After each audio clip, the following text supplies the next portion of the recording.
우리를 예배 가운데 불러주신 하나님을 찬양드립니다. 월요일 날 거제교회 창립 기념 예배가 있어서 총 11분 저까지 포함해서 이렇게 스타렉스를 타고 다녀왔습니다. 대구에서도 오시고 또 반가운 얼굴, 그럴 때 아니면 또 수련회 때나 또 그런 창립 예배 때가 아니면 얼굴을 이렇게 뵙기 어려운데 참 만나는 기쁨이 있습니다. 또 부산에서도 오시고 또 사천에서도 오시고 그러셔서 같이 모여서 함께 예배드리고 참 복된 시간으로 또 지금까지 이끌어 주신 주님께 감사와 존귀와 영광을 돌리는 복된 시간이었습니다. 우리 갈 때마다 또 거제교회에서는 우리가 또 먼 거리라 당일 이렇게 다녀올 수 없기 때문에 하룻밤 잘 수 있도록 또 숙소도 제공해주고 또 식사도 이렇게 또 사랑으로 섬겨주셔서 참 잘 다녀왔습니다. 근데 이제 숙소가 괜찮아요. 우리 가는 숙소가 바닷가 바로 옆이거든요. 거제도에 있는 모래사장이 있는 바닷가 바로 옆이라 그 숙소에서 보면 바다가 딱 보이고 백사장이 보이는 곳이에요. 그래서 이제 화요일 아침에 이제 좀 일찍 눈이 떠져서 눈이 뜨자마자 이제 하나님 말씀이 생각이 난 게 오늘 제가 읽었던 여호수아 7장 말씀, 이 사건이 기억이 났어요. 그래서 제가 이 성경책을 들고 베란다라고 해야 되나, 거기 보면 제가 이제 묵었던 데가 제일 위층이었는데 베란다처럼 만들어 놓고 투명하게 이렇게 탁 트인, 삼면이 트인 곳이 있어요. 거기 식탁 같은 거하고 의자 2개가 놓여 있어서 거기 앉으면 바닷가도 보이고 바다도 보이고 아주 괜찮은 장소였어요. 그래서 거기 앉아가지고 그냥 하나님 말씀을 이렇게 보면서 다른 데 메모할 데가 없어서 그 편지 봉투가 하나 있길래 찢어가지고 펴가지고 샤프 연필로 이제 성경을 보면서 이런저런 이제 묵상되어지는 또 이제 묵상하는 시간을 가지고 또 메모를 했었는데 참 제게 많은 복이 됐습니다. 그래서 오늘 저녁에 여러분들하고 이 말씀을 함께 나눠 보려고 합니다. 우리 오늘 읽었던 우리 본문 말씀은 우리가 잘 아는 말씀이에요. 하나님께서 이스라엘 백성들을 통해서 여리고성을 무너뜨리셨잖아요. 어떻게 보면 난공불락과 같은, 난공불락, 그러니까 정말 침공하고 무너뜨리기에 불가능해 보였던 것 같은, 어떻게 보면 철옹성 같은 이 여리고성을 하나님의 방법으로 이스라엘 백성들은 무너뜨리고 점령하는 경험을 했던 거예요. 여러분, 우리가 그 속에 있다고 한번 생각해 보세요. 그때 그 감격, 그 기쁨, 그냥 와 외치자마자 여리고성이, 그 견고했던 여리고성이 무너져 내리고 이스라엘 군사들이 들어가서 그 성을 점령하면서 승리의 궤가를 불렀던 그 기쁨이 얼마나 대단했겠습니까? 그 어떤 승리의 감격이라고 하는 것은 우리가 그냥 글로 이루어서 느낄 수 있는 그것으로는 도저히 어떤 표현되어지지 않을 만큼 그들의 기쁨은 너무 컸을 거예요. 그냥 눈앞에 그 견고했던 여리고성이 무너져 내린 거예요. 와 소리 지르자마자. 그리고 그토록 강력해 보였던 이 여리고 백성들을 이스라엘 백성들이 가서 점령하고 이런 놀라운 일들이 있었던 거죠. 그 놀라운 감격이 있었어요. 그리고는 이 이스라엘 백성들에게 이런 감격이 있었을 때 어떤 생각을 했겠어요? 우리가 이제 가나안 땅을 정복해 가고 요단강을 건너서 가나안 땅을 정복해 가는데 첫 번째 맞닥뜨린 성이 여리고성이었는데 이제 하나님께서 약속하셨던 이 가나안을 점령하기 위해서는 많은 전쟁을 하고 많은 정복을 해야 되고 많은 성을 무너뜨려야 하는데 이런 승리를 우리가 계속 이어가야 되겠다 하는 마음들 다 가지고 있었을 거라고요. 그런데 그들의 이런 바람과는 다르게 우리가 읽었던 것처럼 여리고성의 승리 바로 다음에 이스라엘 백성들은 철저한 패배를 경험하고 만다는 겁니다. 어떻게 보면 그들의 승리의 감격이 컸기 때문에 그들이 당했던 패배의 충격은 더 컸을지도 모릅니다. 오늘 본문이 바로 그 말씀에 대한 기록을 해주고 있는 것입니다.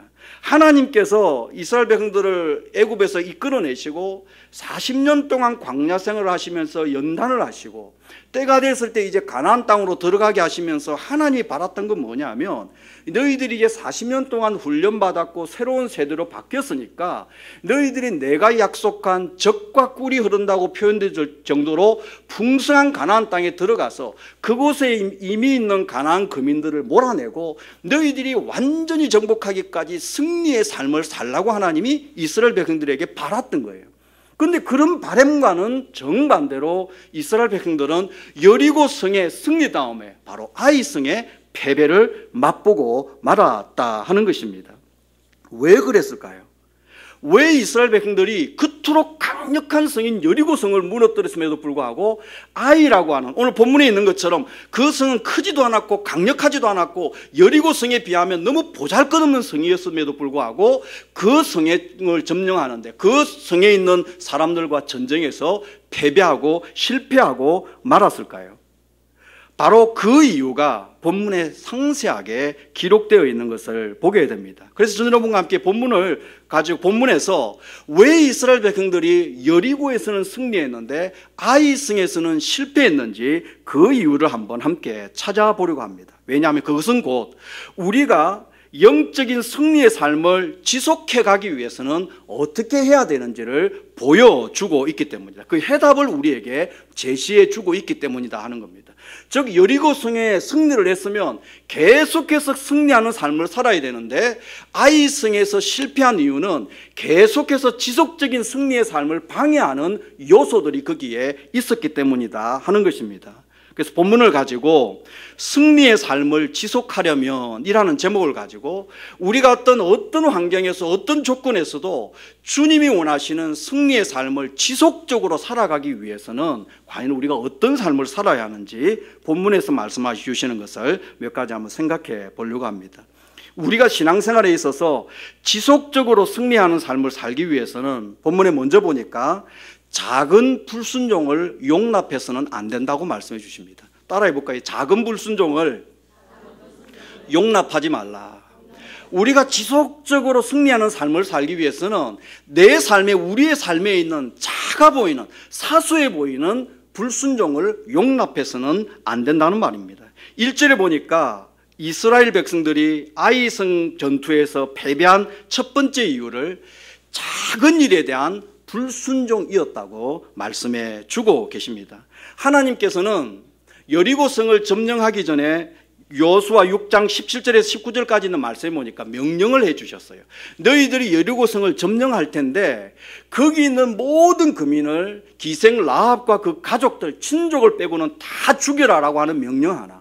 또 하나의 명령은 뭐냐면 너희들이 가나안 땅에 들어가서 처음으로 점령하는 여리고에서 나오는 모든 전리품은 나에게 다 바치라는 두 가지 명령을 하신 거예요. 여리고성의 모든 사람들을, 기생 라합의 가족들만 빼고 다 죽이고 거기서 나오는 모든 전리품은 하나님께 드리라고 이렇게 명령을 하셨습니다. 왜냐하면 가나안 땅은 어떻게 보면 이스라엘 백성들이 이제 요단강을 건너서 첫 번째로 점령하는 것, 첫 열매였기 때문에 성경에 그 가르침이 그거잖아요. 첫 것은 전부 하나님의 것이니까 하나님께 전부 드리라고 그랬어요. 그러면 그 이후에도 그랬느냐? 그러지 않았어요. 아이성에 보게 되면, 나중에 보게 되면 여호수아 8장 2절에 보면 아이성을 정복한 이후에는 백성들에게 그 전리품을 너희들이 가져도 된다 그랬단 말이에요. 그러니까 첫 번째 성인 여리고성의 전리품은 하나님 앞에 다 드리라고 명령하신 거예요. 그런데 아간이란 사람이 이 명령에 불순종하고 말았습니다. 아간이라는 한 사람입니다. 이 사람을 보게 되면 보세요. 그때 당시에 20세 이상의 남자가 얼마나 그랬어요? 60만이 넘었단 말이에요. 그러면 아간도 20세 이상이었으니까 어떻게 보면 단순하게 따져도 60만 분의 1이었어요. 60만 명 중이 넘는 사람들 중에 하나였어요. 그리고 만약에 한 사람이 5인 가족으로 보면 한 300만이나 된단 말이에요. 그러면 이 아간이라는 사람은 300만이라는 사람 중에 하나였어요. 어떻게 보면 너무나 작은 사람, 너무나 적은 숫자예요. 그럼에도 불구하고 이 아간이 범죄했을 때 하나님께서 아이성 전투에서 패배하게 만드셨다. 또 보세요. 아간이 훔친 물건이 무엇입니까? 7장 21절 우리가 읽지 않았지만 7장 21절에 보니까 노력한 물건 중에 뭐가 있었느냐? 시날산의 아름다운 외투 한 벌과, 근데 아름다운 외투가 있었던 거예요. 그리고 또 뭐가 있었어요? 은 200세겔과 그랬어요. 은이 200세겔이라고 그랬는데 한 세겔은 대략 11.4g이에요. 그러므로 200세겔이라고 하는 것은 2280g이에요. 한 2.2kg 되는 거예요. 은이 2.2kg 되는 거고, 금이 뭐라고 그랬어요? 여기 보니까 금 50세겔 정도 되는 금이라고 그랬어요. 이건 뭐냐면 570g의 금이에요. 그럼 보십시오. 여리고성에 있는 수많은 전리품 중에 외투 한 벌, 아주 작은 거예요. 그렇지 않습니까? 그리고 여리고성에 있었던 수많은 금과 은에 비하면 아간이 취했던 것, 가졌던 것은 너무나 작은 것이었단 말이에요. 그럼에도 불구하고 어떻게 보면 너무나 작은 불순종이었지만 결국 이 아간의 불순종이, 너무나 작아 보이는 아간 한 사람의 이 불순종이 이스라엘 전체가 아이성 전투에서 패배하는 원인이 되었음을 성경은 말씀해 주고 계신 것입니다. 그래서 1절은 이렇게 말씀하고 있어요. 이스라엘 자손들이 바친 물건을 인하여 범죄하였으니, 사실 누가 범죄한 거예요? 아간 한 사람이 범죄한 거예요. 근데 성경은 말씀하시기를 이스라엘 자손들이 모두 범죄한 것으로 말씀해 주고 있어요. 이는 유다 지파 세라의 정손 삽디의 손자 갈미의 아들 아간이 바친 물건을 취하였습니다. 그 다음 뭐라고 그랬어요? 여호와께서 이스라엘 자손들에게 진노하셨다 그랬어요. 무슨 말이에요? 아간 한 사람의 범죄를 하나님은 이스라엘 전체의 범죄로 보신 거예요. 그래서 작은 불순종으로 말미암아 이 이스라엘 백성들은, 아간 한 사람의 작은 불순종으로 인해서 이스라엘 백성들은 정말 아이성 전투에서 패배하는 쓰라린 경험을 하고 말았다는 것입니다. 너무나 아이성은 적은 성이었지만, 여리고에 비하면 너무나 보잘것없는 성이었지만 그들은 철저한 패배를 경험하게 되었고, 그 패배의 파급 효과가 5절 후반부에서 6절까지 나오는데요, 마음이 물같이 녹았다 그랬어요. 이스라엘 백성들의 마음이 물같이 녹아서 그냥 완전히 절망 가운데 빠진 거죠. 그리고 요수아와 거기에 있는 지도자들이 옷을 찢고 머리에 티끌을 무릅쓰고 하나님의 궤 앞에서 그냥 어찌할지 몰라서 기도하는 이런 상황을 가져왔던 것입니다. 이렇게 되었을 때 하나님께서 그것을 어떻게 해결하셨나요? 그 뒤에 우리가 잊지 않았지만 뒤에 보게 되면 이렇게 하나님 앞에 부르짖는 요수아에게, 요수아에 네가 왜 그러고 앉아있느냐, 그러시면서 하나님께서 그 문제를 해결할 방법을 주셨어요. 어떻게 하셨어요? 성결하게 해서 다음날 모든 이스라엘 백성들을 하나님 앞에 나오게 했어요. 그리고 뽑기를 한 거예요. 한 지파 한 지파 나아갈 때마다 어느 지파가 걸리고, 유다 지파가 걸리고, 또 유다 지파가 가는 가운데 족속이 걸리고, 또 여기 보니까 세라 족속이 걸리고, 그리고 가장된 남자들이 다 지나가게 할 때 결국 아간이 뽑히게 해서 그 원인이 무엇인지를 찾게 만드신 거예요. 그리고 나서 어떻게 했습니까? 아간과 훔친 물건과 가족과 모든 소유를 골짜기로 끌고 가서 그곳에서 돌로 쳐 죽였고 모든 소유를 불에 태워 버렸습니다. 그리고 나서야 하나님의 진노가 풀렸고 이스라엘 백성들은 다시 영적인 회복을 통해서 앞으로 나아갈 수 있었던 것을 보게 되는 것입니다. 무슨 말입니까? 왜 이스라엘 백성들이 영적인 승리를 지속할 수 없었느냐? 왜 대단한 승리를 맛보고도 왜 패배하고 말았느냐? 그들에게 작은 불순종이 있었기 때문이에요. 작은 불순종을 바로 잡았을 때 하나님은 승리를 지속할 수 있도록 이스라엘 백성들을 이끌어 주셨음을 우리는 보게 되는 것입니다. 이처럼 우리도 영적으로, 아까 우리가 십자가 군병되어서 찬양했잖아요. 우리 십자가 군병이잖아요. 이 땅은 마치 이스라엘 백성들이 가나안 땅을 점령해 가는 것처럼 우리가 마귀가 지배하고 있는 이 세상 가운데서 주님의 이름으로 승리하고 주님의 이름을 선포하고 정복해 가는 삶이 우리의 삶이라고 믿습니다. 그렇지 않습니까? 우리는 십자가 군병된 삶이에요. 그러므로 우리는 이 땅에서 끊임없이 지속적으로 승리하는 삶을 살아가야 된다는 거예요. 내 가정에서도 영적으로 승리하고 내 직장에서도 내가 하는 일 가운데서 내가 머무는 곳에서 우리는 패배하는 그리스도인이 아니라 승리를 지속하는 그리스도인이 되어야 한다고 믿습니다. 그러면 과연 어떻게 할 때 우리가 승리를 지속할 수 있느냐, 또 왜 우리가 그럼 이 승리를 지속하지 못하느냐 하는 거예요. 그 원인이 오늘 말씀 보니까 작은 불순종을 용납하기 때문일 수 있음을 말씀해 주고 계신 것입니다. 아이성 전투에서의 패배를 통해 하나님께서 우리에게 말씀하고 싶으신 것이 바로 이거예요. 뭐냐면 우리 삶에서 작은 불순종을 용납해서는 안 된다는 거예요. 작은 불순종을 경계하라고 우리에게 말씀해 주고 계신 것입니다. 이스라엘 백성들이 아이성에서 패배한 건 대단하게 큰 문제 때문이 아니라 아간 한 사람, 수많은 이스라엘 백성들에 비하면 한 사람, 그리고 수많은 전리품에 비하면 너무나 보잘것없는 것 때문에 영적인 전쟁에서 실패했던 것들, 패배했던 것처럼 오늘 우리의 삶이 그럴 수 있음을 기억해야 하는 것입니다. 우리의 신앙생활이 연륜이 쌓여가고 우리의 신앙이 성숙해 갈수록 큰 것이 아니라 아주 작은 불순종이 우리를 괴롭히고 결국 영적으로 우리를 무기력하게 만들 수 있음을 우리는 기억해야 합니다. 신앙이 어릴 때는 뭐 이게 선과 악이 분명히 보인단 말이에요. 거기에서 선택하는 것인지도 몰라요. 그러나 우리가 신앙이 성숙해가고 신앙이 연륜이 쌓일수록 뭐냐면 자꾸 사소한 것까지도 하나님은 간섭해 가기 시작하는 거예요. 맞나요?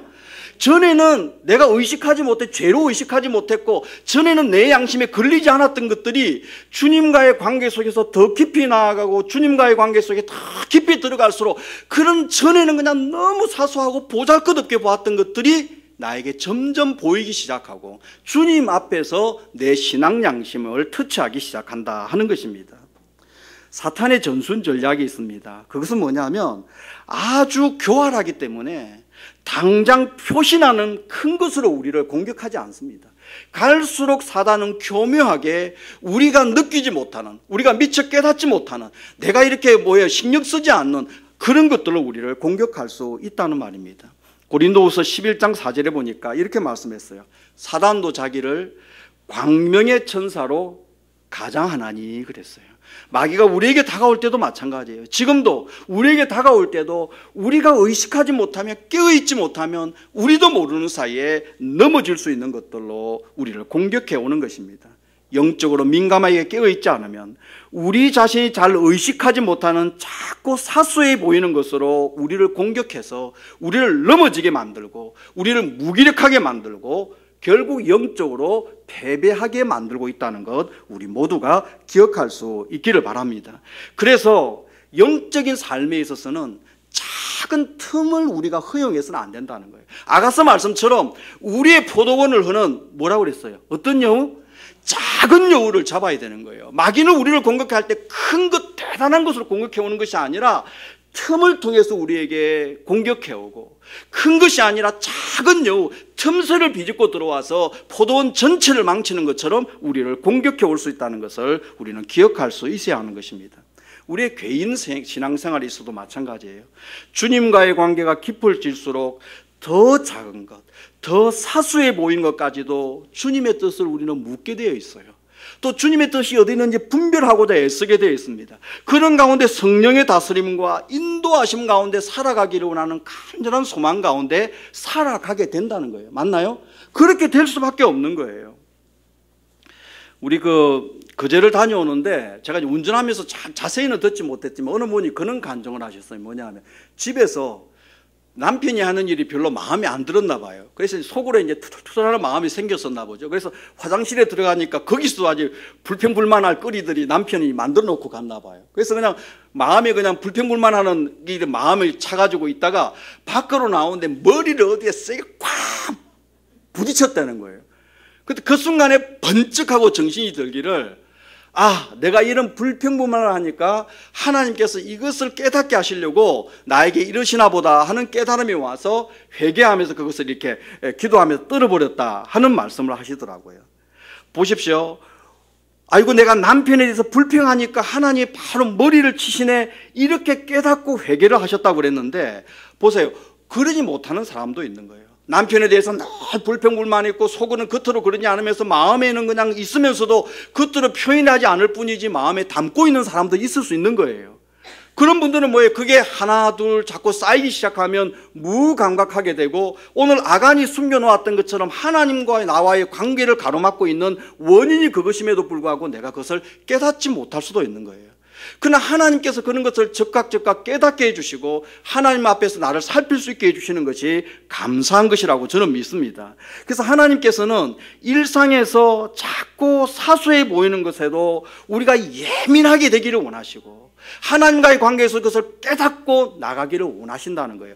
그런 계속 예민함이 있을 때 우리가 영적으로 넘어지지 않고 영적으로 또 자빠지지 않고 주님이 원하시는 승리할 삶을 계속 살아갈 수 있다고 믿습니다. 그러면 우리는 항상 영적으로 큰 것 대단한 것이 아니라 혹시 작고 사소한 것에서 혹시 내가 불순종하고 하나님 원치 않는 삶이 내게 없는지 우리 자신들을 살펴볼 수 있는 사람이 될 때 영적으로 지속적으로 승리의 삶을 살아갈 수 있음을 기억하는 저와 여러분 되실 수 있기를 바랍니다. 이처럼 개인의 신앙생활에서도 작은 틈이나 또 우리를 공격하는 포도원을 하는 작은 여우를 잡아야 되지만 또 교회 생활에 있어서도 마찬가지라고 저는 믿습니다. 특별히 교회 생활하는 데 있어서 영적 지도자와의 관계에서도 마찬가지다 하는 것입니다. 우리가 잘 아는 말씀인데 아모스서 있잖아요. 아모스 3장 3절에 보면 이런 말씀이 있어요. 두 사람이 의합지 못하고서야 어찌 동행하겠으며 그랬어요. 두 사람이 뜻이 하나 되지 못하면 절대로 동행할 수 없다는 말씀을 해주고 계신 것입니다. 무슨 말이냐면 우리가 한 교회 안에서 한 교회 이름으로 우리가 신앙생활을 한다면 앞서가는 지도자와 뜻이 하나 될 때 그것이 비록 동행하는 삶이 이루어진다고 저는 믿습니다.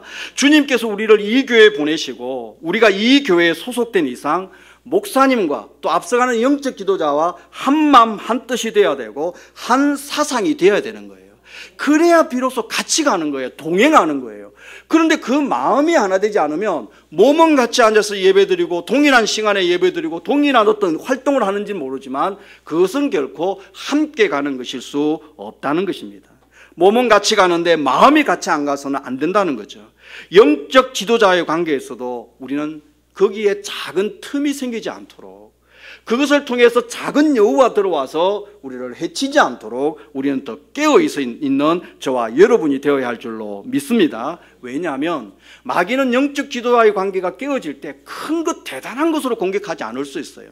내가 보기에는 아주 작은 것, 별것 아닌 것, 사소한 것을 통해서 틈을 헤집고 들어와서 결국은 포도원에 작은 여우, 보세요. 울타리를 쳐놨는데 울타리 사이로 빠져 들어오는 그 작은 여우가 들어와서 결국은 포도원을 망치는 것처럼 내가 작은 틈, 작은 이런 약점을 보일 때 마귀가 치고 들어오고 엉망으로 만들 수 있음을 기억하고 우리는 정말 작고 사소해 보이는 일에서 승리할 수 있는 저와 여러분이 되실 수 있기를 바랍니다.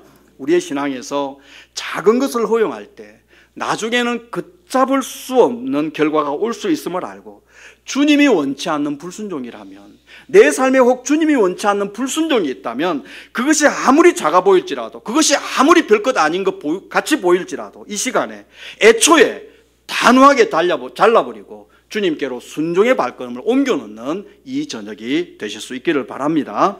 이처럼 우리가 지속적으로 승리의 삶을 살기 위해서는 작은 불순종을 용납해서는 안 됩니다. 그리고 두 번째는 보니까 어제의 승리에 도취되어서는 안 된다고 말씀해 주십니다. 따라해 보십시오. 어제의 승리에 도취되어서는 안 된다. 어제 한 승리에 오늘 도취되어 있어서는 안 된다는 말입니다. 난공불락처럼 보였던 여리고성을 점령한 후에 아이성을 이제 점령을 해야 돼요. 그들은 얼마나 놀라운 승리를 경험했는지 몰라요. 막 얼마나 대단한 승리를 했는지 몰라요. 그런 다음에 이스라엘 백성들이 취했던 태도가 있습니다. 그건 뭡니까? 3절에 보니까 아이성을 정탐하러 정탐꾼이 갔는데 돌아와서 했던 보고가 이렇습니다. 3절 보십시오. 같이 읽어볼까요? 시작. 여호수아에게로 돌아와서 그에게 이르되 백성을 다 올라가게 말고 2~3천명만 올라가서 아이를 치게 하소서. 그들은 소순이 모든 백성을 그리로 보내어 수고롭게 마소서 하므로 그랬어요. 저는 이 태도가 엄청 불량했을 것이라고 저 나름대로 생각합니다. 아마 오른다리를 흔들면서 얘기했는지도 몰라요. 다 올라갈 필요 없습니다. 그 성도 아주 조그만 말 그대로 아이 같은 성, 작은 성, 조그만 성인데 여리고 칠 때처럼 우리 다 움직일 필요도 없습니다. 그냥 2~3천명 올라가도 충분히 공격할 수 있습니다. 라고 보고를 한 거예요. 그리고는 백성들이 다 올라가는 것은 차라리 수고입니다. 그런 수고롭게 할 필요도 없습니다. 우리 중에 일부만 가도 그냥 그 성 얼마든지 점령할 수 있습니다. 라고 얘기한 거예요. 왜 이런 반응을 보였을까요? 그것은 바로 여리고성에서의 승리에 대한 여운이 그들에게 남아있었던 거예요. 와, 우리가 여리고성을 무너뜨렸는데 그 대단한 성 여리고성도 우리가 무너뜨렸는데 하는 그 승리에 이스라엘 백성들이 도취되어 있었다는 거예요. 어제의 승리에 그들은 오늘 도취되어 있었던 거예요. 우리는 여리고성을 무너뜨린 사람이 하는 그 승리에 도취되어 있었다는 것입니다. 그들이 정복한 여리고의 성에 비하면 아이성은 그야말로 너무나 작고 보잘것없는 성이었습니다. 그래서 뭐라고 말했습니까? 한 3,000명만 보내도 되겠습니다. 2,000~3,000명만 보내도 되겠습니다. 하고 3,000명을 그래도 보냈는데 우리가 읽었지만 어떤 결과가 주어졌나요? 아이성 사람들 앞에서 보기 좋게 패했고, 하필 죽은 사람이 몇 명이에요? 36명. 36개라는 말이 있죠. 도망칠 때 36개.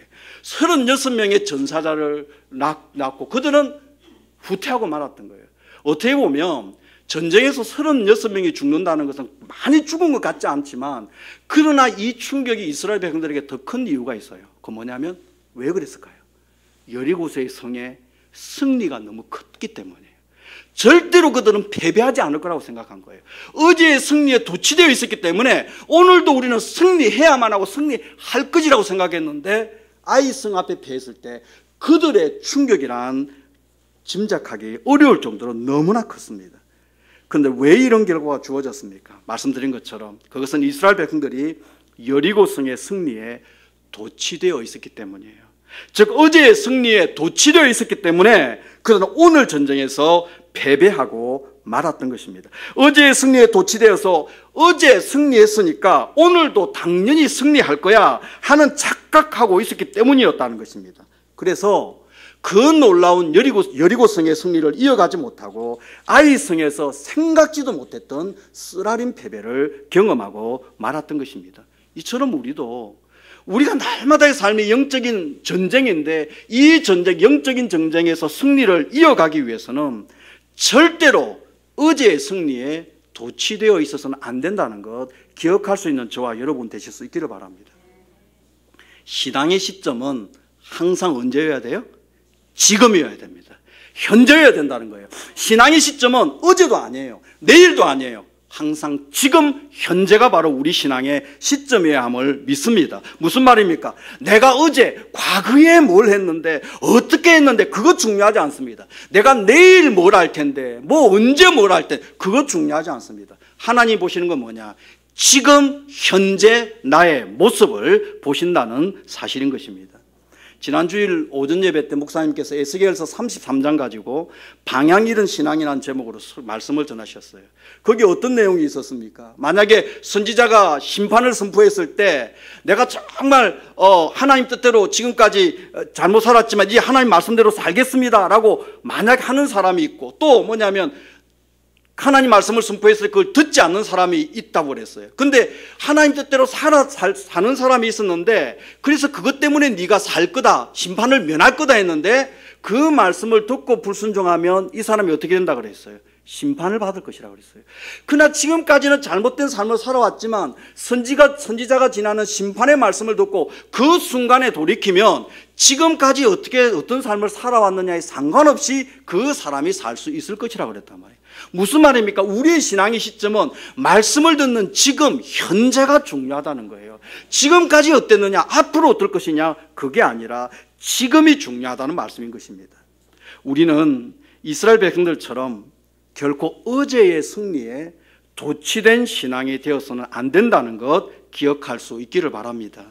과거에 내가 어땠는가 우리 잊어버려야 됩니다.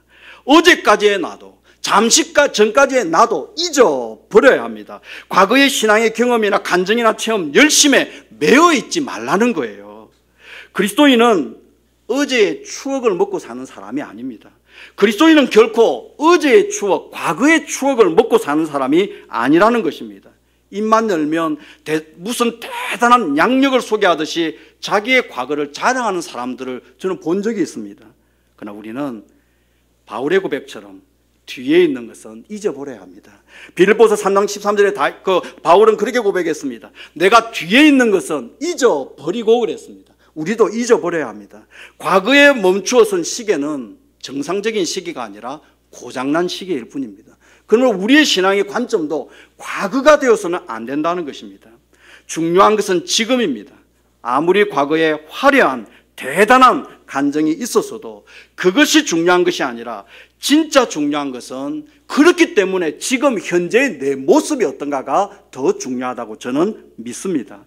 과거의 그런 놀라운 체험과 간증은 단지 과거를 추억하는 내 말이 아니라 오늘 지금 내 모습을 통해서 증명되어져야 하고 열매로 드러나야 한다고 저는 믿습니다. 그렇기 때문에 신앙은 항상 현재, 지금이어야 한다는 말입니다.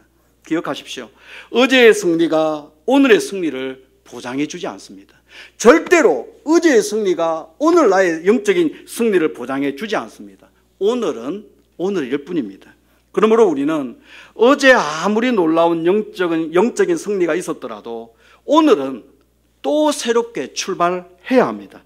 또한 오늘 내가 아무리 놀라운 영적 승리가 있었다 할지라도 내일은 다시 출발해야 하는 것이 우리의 삶이라고 믿습니다. 그러므로 항상 우리의 신앙의 관점은 지금 현재 내 모습이 주님 앞에 어떤가, 주님 보시기에 내가 어떤가, 그것에 집중할 수 있는 저와 여러분이 되실 수 있기를 바랍니다. 여러분도 아마 들어보셨을 것 같은데요, 마귀와 그 졸개 귀신들이 회의를 했다고 그래요. 사실 이 마귀들이라는 말은 엄밀히 따지면 맞는 말은 아니에요. 엄밀히 따지면. 왜냐하면 마귀는 하나거든요. 루시프가 마귀가 된 거고 그를 따르는 이제 쫄개들은 귀신이 된 거죠. 성경상으로 보면. 근데 우리는 이제 편의상 마귀들 찬송가에도 마귀들과 싸울지라는 게 있잖아요. 그러니까 우리가 그걸 이해를 하고 그냥 부르는 건데요. 이 마귀와 그 졸개 귀신들이 회의를 했다고 합니다. 어떤 회의를 했냐면 성도들을 무능한 삶을 살게 하고 하나님 원치 않는 삶을 살도록 회의를 한 거예요. 근데 그 중에 한 귀신이 그랬다는 거죠. 악한 영이. 그리스도인들을 그냥 싸그리 죽여버립시다. 닥친 대로 죽입시다. 그러면 이 땅에서 그리스도인들이 없어지고 하나님 뜻대로 사는 사람이 없지 않겠습니까? 그러니까 아주 늙은 귀신이 그랬대요. 짬밥이 많은 귀신이 순교는 교회 부흥의 씨가 되느니라 그랬던 거예요. 죽여서는 안 된다는 말이죠. 다른 귀신이 말하기를 그러면 그냥 예수 믿는다는 사람들 핍박해서 감옥에 다 가둬버립시다. 그러니까 조금 이제 더 늙은 귀신이 안 돼. 그냥 가두면은 그곳에서 열심히 기도해서 성령의 역사가 곳곳에 일어나니까 가둬서도 안 된다고 했다는 거예요. 그러니까 그걸 가만히 듣고 있던 가장 나이 많은 귀신이 지혜를 짜내서 이렇게 제안했다고 합니다. 그렇다면 모두 다 하게 합시다. 열심히 전도도 하게 하고 기도도 하게 하고 성경도 보게 하고 사랑하게도 하고 그냥 봉사하기도 하고 헌신도 하기도 모든 것을 하고자 하는 마음들을 그들에게 마음을 불어넣읍시다. 그러놓고 나가네. 그러나 내일부터 하자고 속삭이는 겁니다. 어떻습니까? 그러니까 좋습니다 했다는 거예요. 무슨 말이냐면 우리의 신앙이 그럴 수 있는 거예요. 내가 뭔가 바꿔야 될 때, 내가 돌아서야 할 때, 바로잡아야 될 때 지금이 아니라 내일 해야지, 나중에 해야지, 그때 가서 해야지, 그런 마음들이 우리에게 있을 수 있다는 겁니다. 아까 말씀드린 것처럼 우리의 신앙의 시점은 항상 현재여야 합니다. 지금이어야 한다는 말입니다. 그러면 우리는 내일 뭘 해야지, 다음에 뭘 해야지가 아니라 지금 하나님이 원하시는 결단이 있다면, 주님이 원하시는 어떤 말씀 바람이 있다면 주님 지금 제가 하겠습니다. 주님 앞에 결단의 발걸음을 옮길 수 있는 저와 여러분이 되어야 할 줄로 믿습니다. 혹시 우리는 좀 전에 제가 말씀드렸던 것 같은 마귀의 계략에 빠져있는 부분은 없는지 보십시오. 해야지, 해야 돼. 근데 지금은 아니라고 생각하는 거예요. 나중에 해야지, 내일 해야지, 다음에 해야지 미루고 있는 요소들은 없다는 거예요.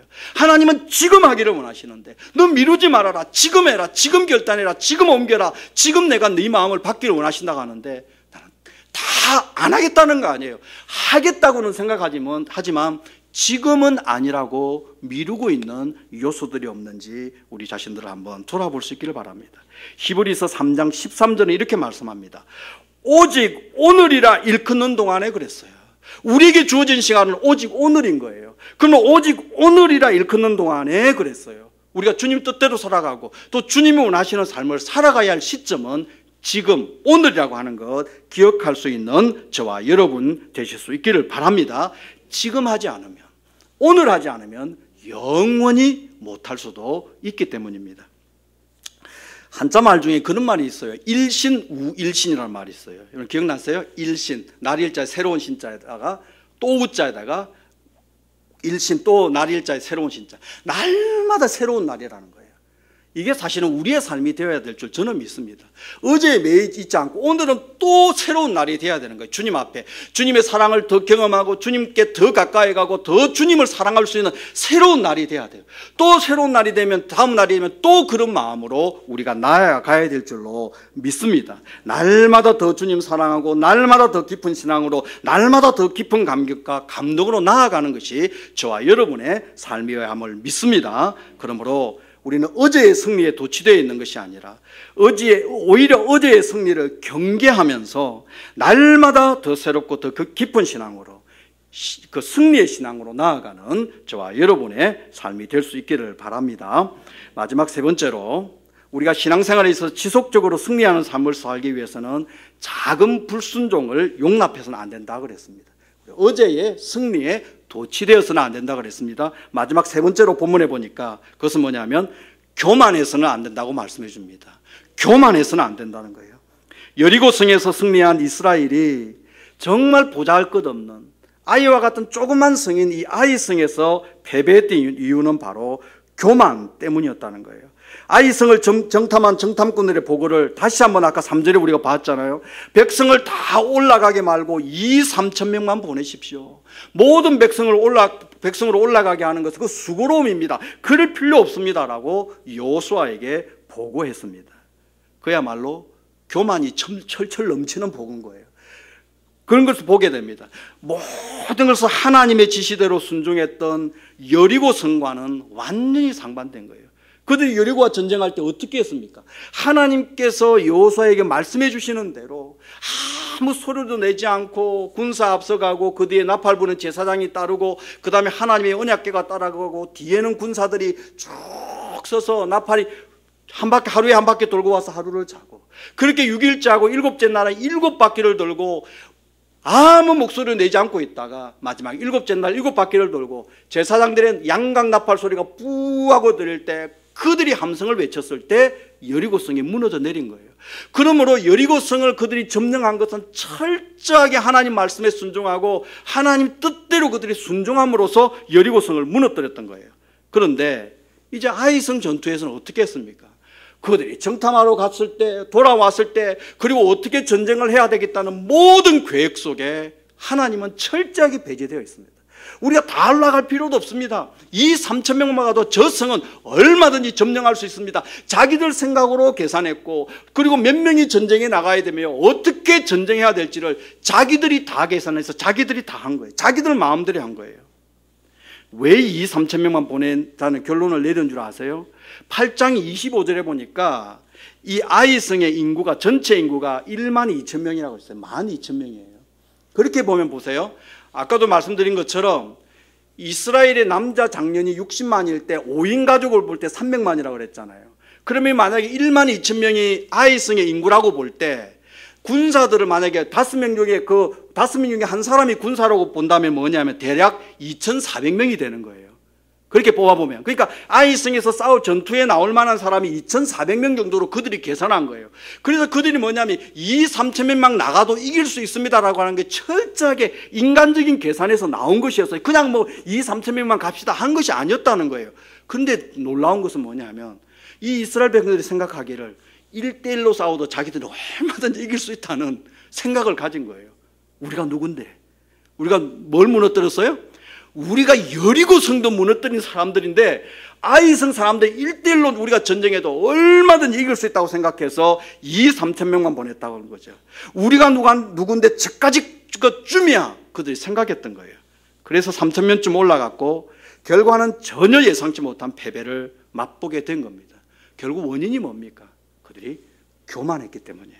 교만했기 때문이었다는 거예요. 마치 여리고성의 승리가 자신들의 힘과 군사력으로 되었다는 교만한 마음으로 인해서 여리고성의 승리가 철저하게 하나님께 순종함으로 주어진 결과임을 그들은 잊어버린 거예요. 망각해버리고 말았다는 거예요. 그래서 하나님과 아무 상관없이 모든 것을 자신들이 결정했고 싸움에 나갈 숫자도 방법도 자기들이 다 결정했어요.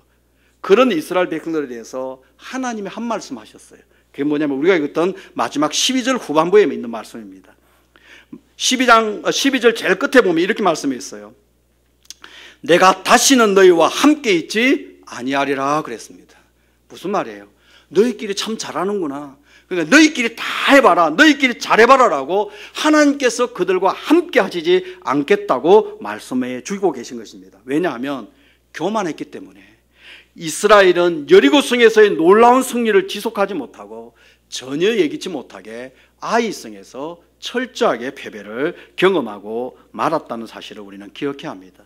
이처럼 우리도 승리하는 삶을 지속하기 위해서는 교만해서는 안 된다는 거 우리가 꼭 기억할 수 있기를 바랍니다. 어떤 영적인 승리를 했고 나에게 어떤 영적인 놀라운 일이 있을지라도 우리가 교만해서는 그 영적인 승리의 삶을 지속할 수 없다는 말씀입니다. 성경은 교만한 사람은 결코 승리하는 삶을 살 수 없음을, 지속할 수 없음을 경고하고 있습니다. 잠언 16장 18절에 이런 말씀이 있어요. 교만은 뭐라 그랬죠? 패망의 선봉이요 그랬어요. 거만한 마음은 넘어짐의 앞잡이니라 그랬어요. 교만은 넘어지게 만들고 패배하게 만들고 실패하게 만든다는 거예요. 우리의 영적인 삶에서도 마찬가지예요. 어떨 때 우리가 넘어집니까? 패배합니까? 우리 마음이 교만할 때 패배하는 거예요. 잠언 18장 12절에는 사람의 마음의 교만은 멸망의 선봉이요 겸손은 종기의 앞잡이니라 그랬어요. 우리가 교만할 때 영적인 전쟁에서 결코 승리할 수 없음을 말씀해 주고 계신 것입니다. 그러면 우리는 한번 생각해 봐야 돼요. 뭐냐면 과연 교만이란 무엇이고 겸손이란 무엇인가 하는 거예요. 말이나 행동이 막 거칠면 교만이고 아주 교양으로 내내 그러면서 아주 교양을 이렇게 교양적으로 얘기하면 그게 과연 겸손인가, 부드럽고 교양 있게 말하고 행동하면 그게 겸손인가 하는 거예요. 성경적인 관점에서 겸손과 교만은 결코 그렇지 않음을 우리는 기억해야 합니다. 오늘 우리가 읽었던 12절 끝에서 보게 되는 것처럼 성경적 기준에서의 교만은 뭔지 아세요? 그것은 주님과 함께하지 않는 모든 것이 교만인 거예요. 교만이라고 하는 게 다른 게 아니에요. 주님 없이 결정하고 행하는 모든 삶이 교만임을 우리는 기억해야 합니다. 말이 아무리 교양 있고 부드러워도 주님과 함께하지 않으면 그 사람은 교만한 사람이에요. 반대로 겸손이란 뭡니까? 비록 말과 행동이 다른 사람 보기에는 거칠다 할지라도 그 사람이 주님과 함께 한다면, 주님 말씀에 순종하시는 것이라면 그 사람이 진짜 겸손한 사람임을 우리는 알아야 하는 것입니다. 사복음서에 보면 예수님께서 공생의 초기하고 마지막 주간을 보내실 때하고 예루살렘 성전을 2번 청결하게 하신 기록이 나옵니다. 성전에 뜰에 그냥 장사치들, 돈바 환전하는 사람들이 많이 있었잖아요. 그게 거의 비슷한 상황인데 예수님께서 어떻게 하셨어요? 가죽으로 채찍을 만드셔가지고 소하고 양을 막 몰아내시면서 거기서 나가게 하고 그 다음에 돈 받고는 환전하는 사람들의 상을 그냥 엎어버렸어요. 그러면서 그냥 그 비둘기 파는 사람들에게는 이것을 가지고 나가라 그랬어요. 왜 그 안 부신 줄 아세요? 비둘기는 날아가면 다시 잡을 수가 없기 때문이에요. 그래서 분을 내어도 죄를 짓지 않는 거예요. 예수님이 그곳에서 그냥 비둘기 상도 그냥 깨 부셔버렸으면 철저하게 예수님은 다스림이 있었던 거예요. 다스림 받았던 거예요. 우리 같으면 어떻게 해서 눈에 보이는 거 없지 않았겠어요? 그냥 비둘기 파는 사람이 그 그냥 상자도 다 깨가지고 비둘기 다 날아가게 했을 거예요. 예수님을 화를 내시는 가운데서도 그 사람들에게 손해를 끼치기를 원치 않으셨던 거예요. 그런데 예수님의 이런 모습을 볼 때 마태복음 11장 29절에 뭐라고 그랬어요? 우리가 잘 아는 말씀에 예수님이 말씀하시기를 나는 마음이 온유하고 겸손하다 그랬잖아요. 우리 그렇게 믿죠? 예수님은 마음이 온유하시고 겸손하신 분이 있어요. 예수님은 겸손하신 분이 있어요. 그렇기 때문에 예루살렘 성전에 청결케 하실 때 그냥 소나 양을 채찍으로 칠 때 여기 있으면 안 돼, 나가 그랬겠어요? 아니면 그 파는 사람들에게 여기서 장사하시면 안 되니까 나가주세요 뭐 그랬겠어요?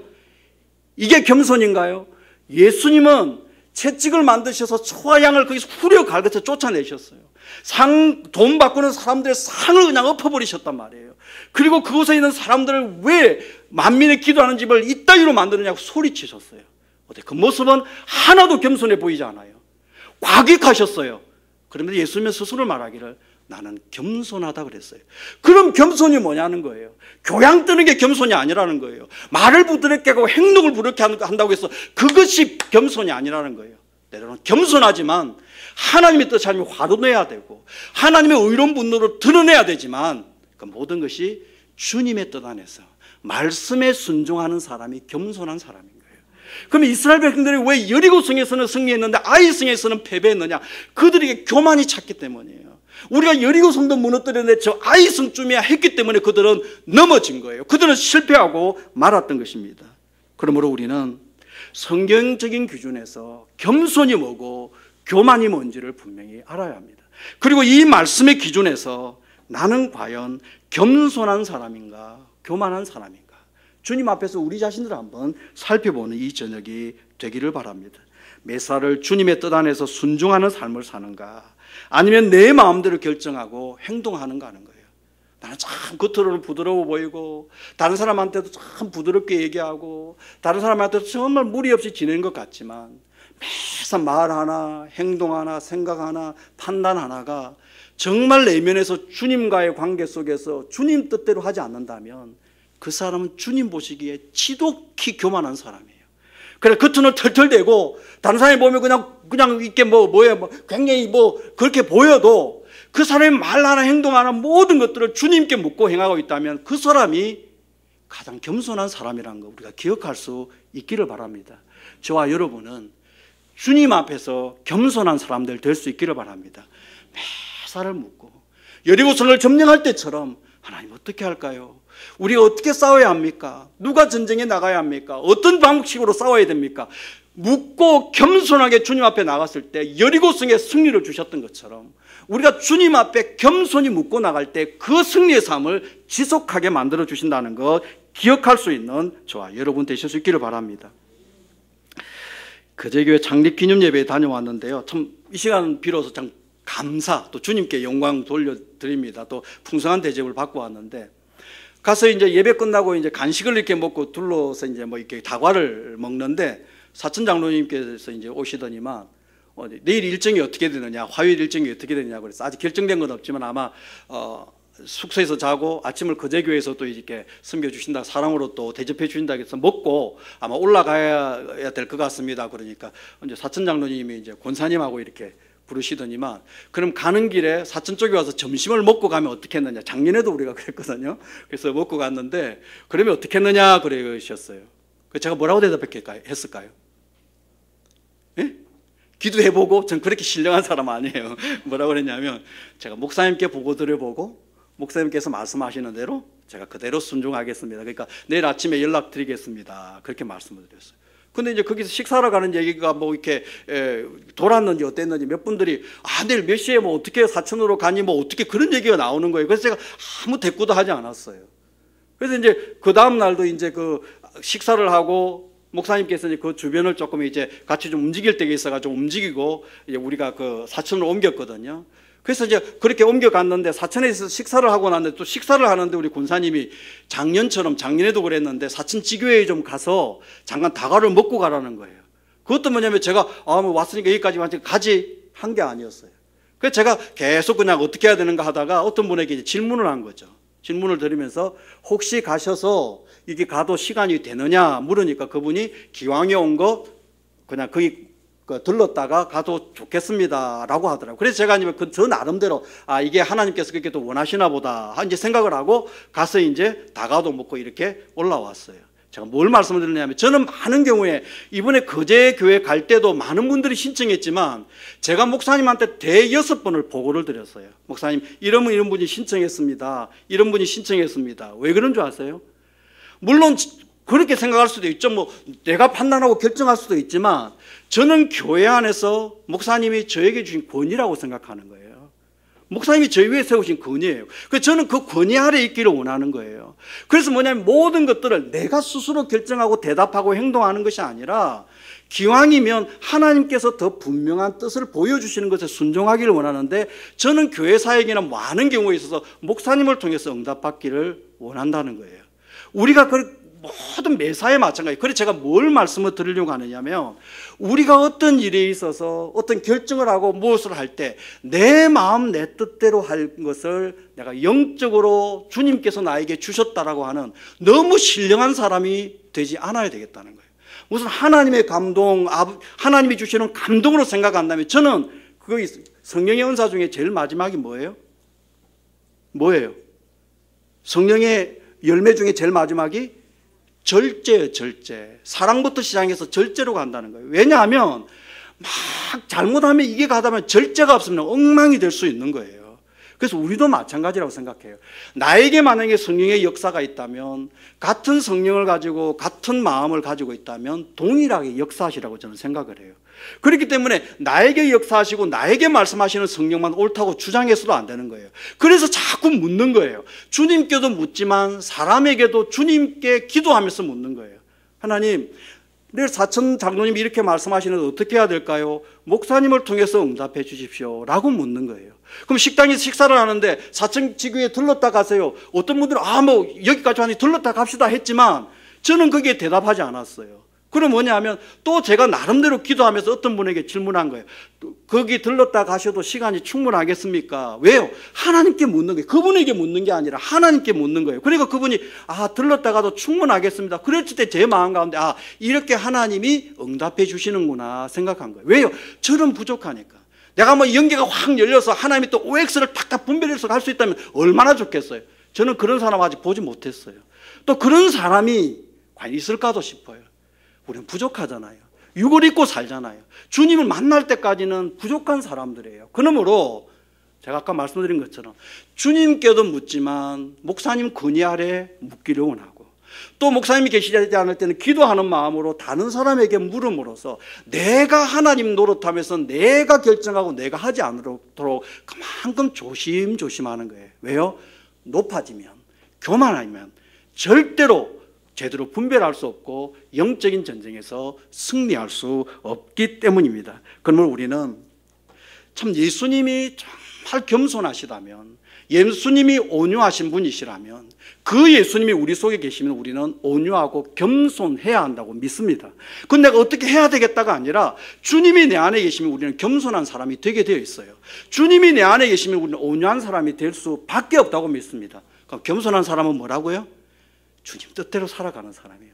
매사를 주님께 묻고 주님의 응답 가운데 한 걸음 한 걸음 옮기는 사람이 진짜 겸손한 사람들일 거예요. 그 사람이 어떤 영적인 전쟁에서도 승리하는 사람인 줄 저는 믿습니다. 우리 모두가 그런 사람들 될 수 있기를 바랍니다. 결론을 맺겠습니다. 오늘 본문에 이스라엘 백성들의 아이성 패배는 오늘 말씀드린 것처럼 작은 불순종을 용납했기 때문이에요. 또 어제의 승리에 도취되어 있었기 때문이에요. 교만했기 때문입니다. 여러분, 우리도 영적 전쟁 중에 있습니다. 내 가정에서 부부 사이에도 사실은 어떻게 보면 영적 전쟁 중인 거예요. 우리가 가족 간에도 마찬가지고 내 하는 일들 가운데, 만나는 사람 가운데, 세상 가운데서 우리는 영적인 전쟁 가운데 있습니다. 우리는 지속적으로 승리해야 합니다. 본문 말씀이 우리에게 참 큰 교훈이 되게 하셔서 저와 여러분이 영적인 전쟁에 있어서 한 번의 승리로 끝나는 것이 아니라 지속적인 승리를 이어가는 저와 여러분의 삶이 될 수 있기를 바랍니다. 기도하겠습니다.